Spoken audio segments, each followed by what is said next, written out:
Hi, I'm Doran Ellen Bildotan in Svat.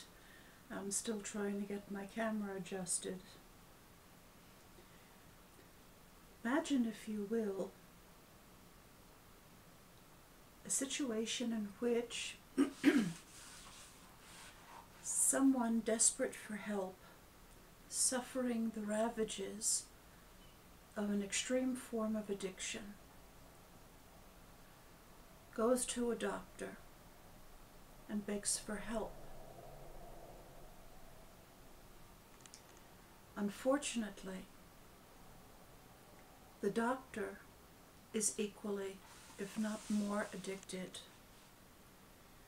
and has a vested interest in the continuation of the business of providing whatever the addictive substance is. So instead of helping the person, they begin to actually surreptitiously encourage them to continue to be addicted. I'm sure this actually happens between doctors and patients. Imagine a case in which the doctor not only encourages the person to continue the behaviors that are damaging them, but also says to them something on the order of, you need to know that your suffering is very precious to God, and you are bringing about the ultimate and final redemption. That would be outrageous even for a doctor, even for a doctor who is an addict. A doctor like that might lose their license, but if they're a rabbi, they won't. I was watching a video of someone who was in an almost belligerent, I wouldn't say almost, in a belligerent way, expressing what they think is Jewish zealousness. And that person mentioned the rabbi who is one of their afflati. So I went to see what that rabbi was saying. It's a rabbi with whom I'm familiar. And the rabbi is banking on about the Zohar, as he does, and says that very thing. Know that your suffering is bringing about the final redemption. It's not just that rabbi. Most of the rabbis say the same thing.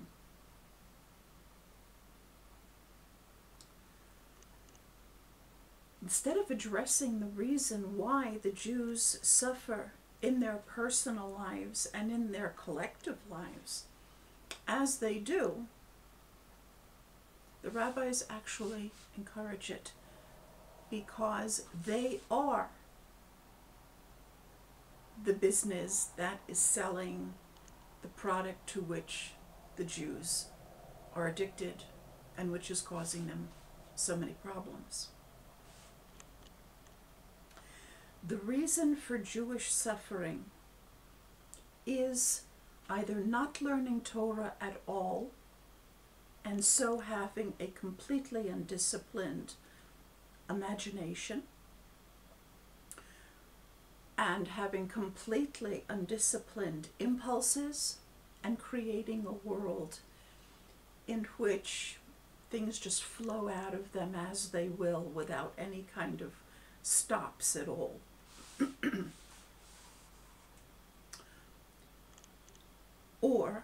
Torah incorrectly.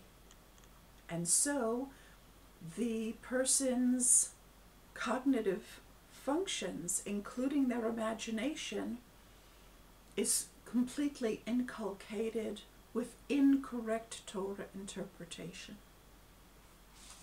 This is the case of the rabbis. Know that behind the image of having it all together and advising you how you should live, their personal lives are a dysfunctional mess.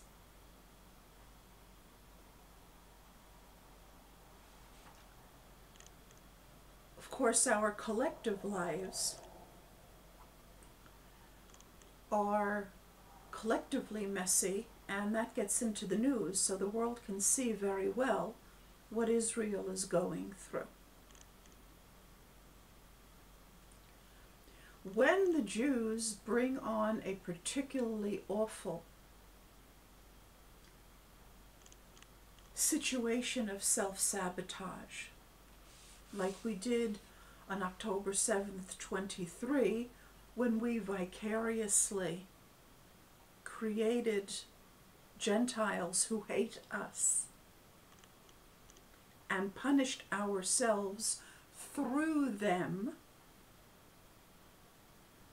used them, and this is all on a subconscious level, used them as our proxy to hurt ourselves. What did the rabbis do? Instead of doing any kind of introspection or questioning themselves in any way, they went into overdrive, encouraging the Jews in the same way they always do, with incorrect Torah interpretation, with the Talmud and with the Zohar, which is precisely what makes us sick in the first place. Now, the reason why drugs and addictive behaviors and addictive junk foods and the like exist in the world is because the Jews aren't learning Torah correctly. The addiction of the Jews to Babylonian swill and to Zoharic hallucinogens is the source from which all of the other addictive substances and behaviors flow. So instead of helping the Jews to get to control of their minds and their emotions by learning Torah correctly, the rabbis in force go out with the Talmud and with the Zohar and with the same old. And just like junk food, just like gambling, just like drugs, just like sex addiction, it gives you an immediate hit of dopamine, and a heavy one. People listen to the rabbis and they think that they're are privy to some spiritual truth. And that is a very, very heavy drug. It works on us on many, many levels. It hits us on many, many channels. And the Jews are hopelessly addicted to it. The rabbis are hopelessly addicted to it. And they keep feeding off of one another. But the difference between the average Jew and a rabbi is, at least a Jew is not a pusher. They're a user, but they're not a pusher. The rabbis are the pushers of those poisons that have addicted the Jews to not being able to think clearly, not being able to be in control of their emotions, and sabotaging thereby ourselves. The rabbis are in the self-sabotage business. Now, in my opinion, there is a difference between a pusher who is not an addict and a pusher who is an addict. I think my personal morality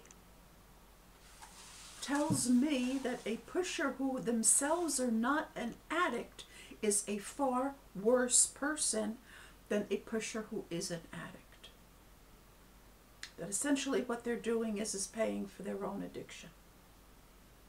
This is the way I see the rabbis.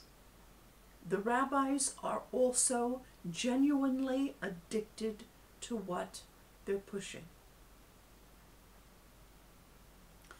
As a result of it, we are self-harming. And that self-harm causes epigenetic changes. And those epigenetic changes are heritable. So that when the rabbis say that the generations are going down in morality, they're absolutely right, but that's not the way it's supposed to be. The reason why we see a deterioration in the moral level and the cognitive functionings from generation to generation is precisely because of this epigenetic damage. And there has to be some kind of intervention. I'm not in favor of somebody ruling over someone else with a heavy hand.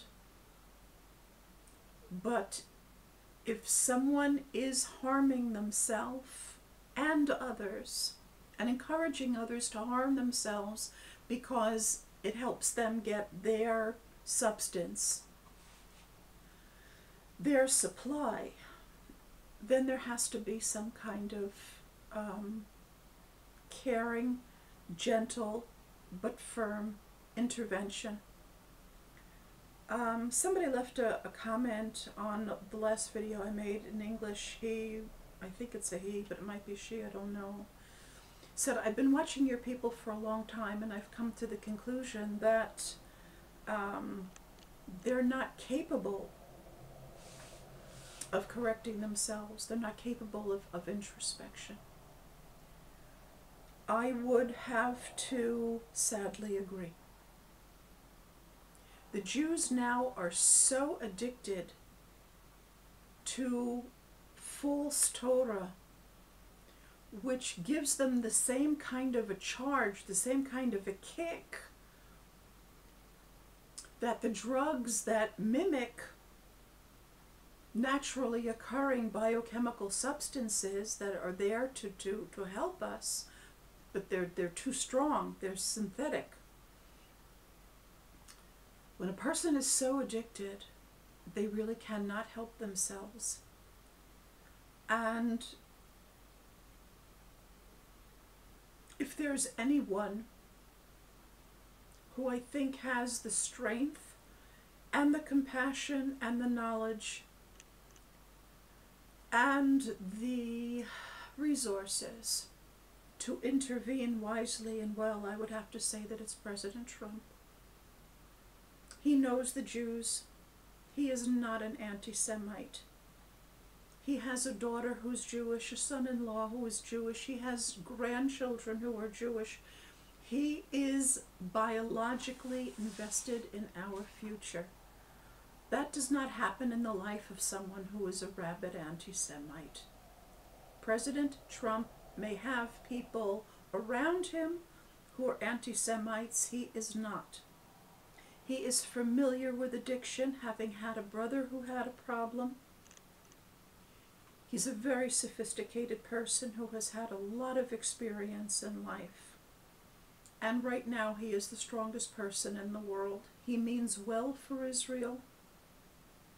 And I think that President Trump should be called upon to help Israel. I'm aware of the fact that he's a Christian. I do not think that Christianity is the answer for the Jews. In fact, Christianity is itself generated by Jewish misinterpretation of Torah. But as a person, I think if there's anyone who Israel respects enough, and anyone who has good enough intentions to really help us, it would be President Trump. And I would reach out to President Trump to please intervene and help Israel help ourselves. Thank you for listening.